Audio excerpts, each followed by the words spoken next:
Hello.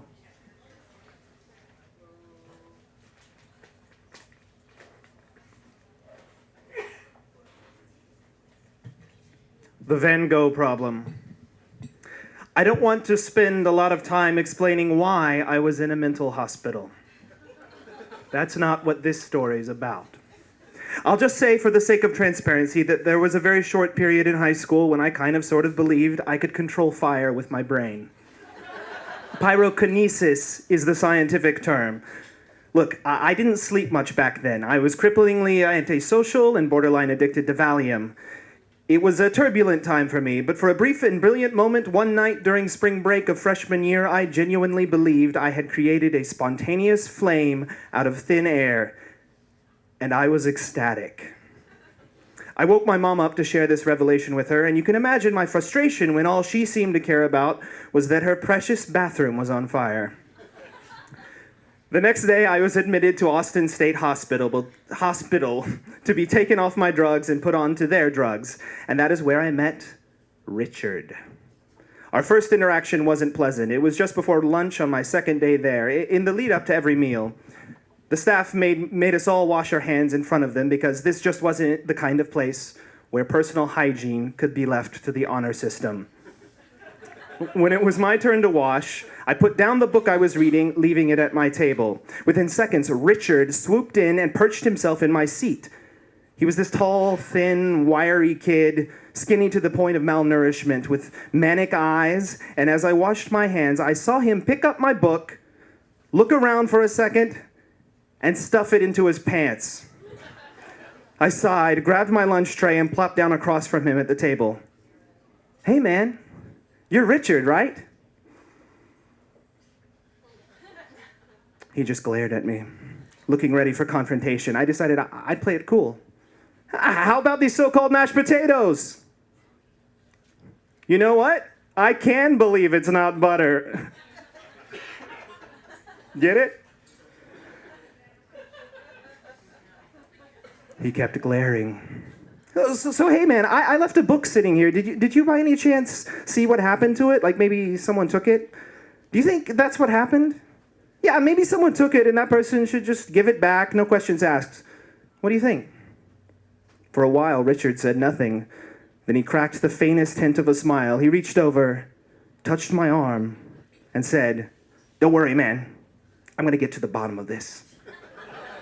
Then he grabbed the apple off my tray, winked at me, and walked away. At another table, I saw him pull my book out of his pants, open it to a random page, and start scribbling on it with a magic marker. Not even doodling, scribbling random zigzags and slashes across a page. It's one thing to steal a book so you can read it, but stealing a book so you can deface it? That's just fucking madness, even in an insane asylum. And I needed that book badly. In a place like this, it was my one refuge from the useless group sessions, the probing doctors and therapists, and my paint-huffing roommate who kept me up all night sleep-talking about Cthulhu. Without that book, I had nothing to do but drink this place in and stare down at my laceless shoes. Mental hospitals have a de facto no-snitch policy, but I didn't care. I tattled on Richard to a staff member who got my book back for me. I opened it up to assess the damage and was relieved to find that Richard had only unleashed his chaos on the title page. Still, he desecrated a book, defaced the work of Shakespeare, much like Keanu Reeves in Much Ado About Nothing. And that had put him on my bad side. I was extra protective of this book after that. I didn't take my eyes off of it, and for that matter, neither did Richard. Everywhere I went, I felt him staring at me, waiting for his moment to snatch it away and further defile it. One day, in the rec room, he sat down next to me on the couch. I nodded politely. He nodded back, chewing on the aircraft carrier piece from a game of Battleship.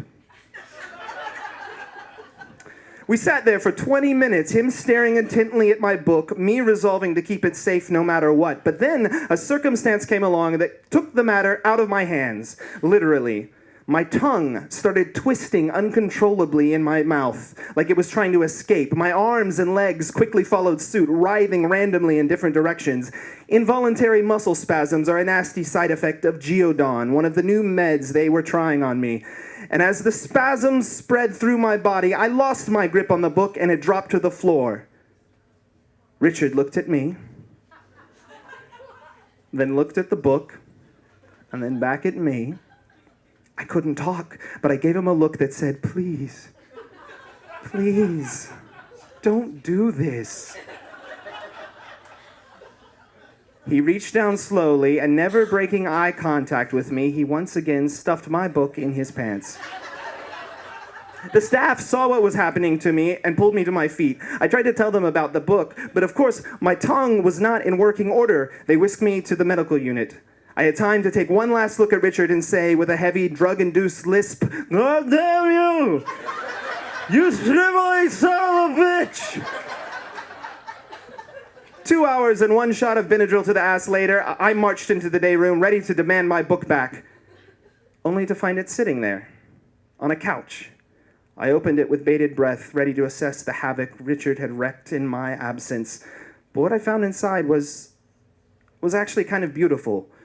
Richard had continued his work scribbling on the title page, and now that I looked at it more closely, it actually had some depth in it. I mean, at first glance, it still could have been mistaken for the work of an over-caffeinated 5-year-old. But the more I stared, the more the shapes and patterns revealed themselves. A tangle of zigs and zags and spirals Richard had let loose on the page was rich, intricate, and alive. And after staring intently at it for a few minutes, I had to ask myself an uncomfortable and immutable question. Was Richard some kind of eccentric genius, far ahead of his time? I know how stupid that might sound. But on the other hand, how stupid would it have sounded if one of Vincent van Gogh's fellow mental patients called him a genius? In his lifetime, Van Gogh couldn't give his paintings away, and now they line the walls of Europe's most prestigious museums.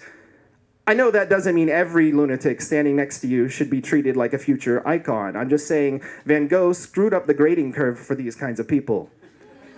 In a post-Van Gogh world, if you see someone cutting off their ear or guzzling absinthe or streaking through a field of dandelions, you have to ask yourself, is this person simply sick? Is he being held hostage by the weird whims of his malfunctioning mind? Or is there a chance that there's something greater going on here? For whatever reason, there's a lot of overlap between creatives and crazies, and history is littered with examples of the former who were dismissed in their time as the latter. Of course, looking back on it now, it's obvious why this idea of Richard being the next Van Gogh appealed to me so much. If he was some visionary, overlooked and misunderstood by the establishment, maybe I was just overlooked and misunderstood too. If his so-called symptoms were actually signs of exceptionalness, then maybe so were mine. And of course, I like the idea that I wasn't the problem here, that the whole stupid crushing system was the problem. And so, to convince myself of that, I'd be willing to stare at the scribblings of a madman until they looked like high art. I wanted to talk to Richard about his drawing, but not long after the Geodon incident, he stabbed somebody with a spork and got transferred to level A, where they kept the more violent patients. I never saw him again. And I wish I could say I've gotten over that suspicion that he might have been secretly brilliant, but I haven't. I still have that book somewhere. I still think there's some remote chance it'll be in the Louvre someday. On the other hand, it might be there already, if only Richard had toned down the craziness a few notches and done some networking.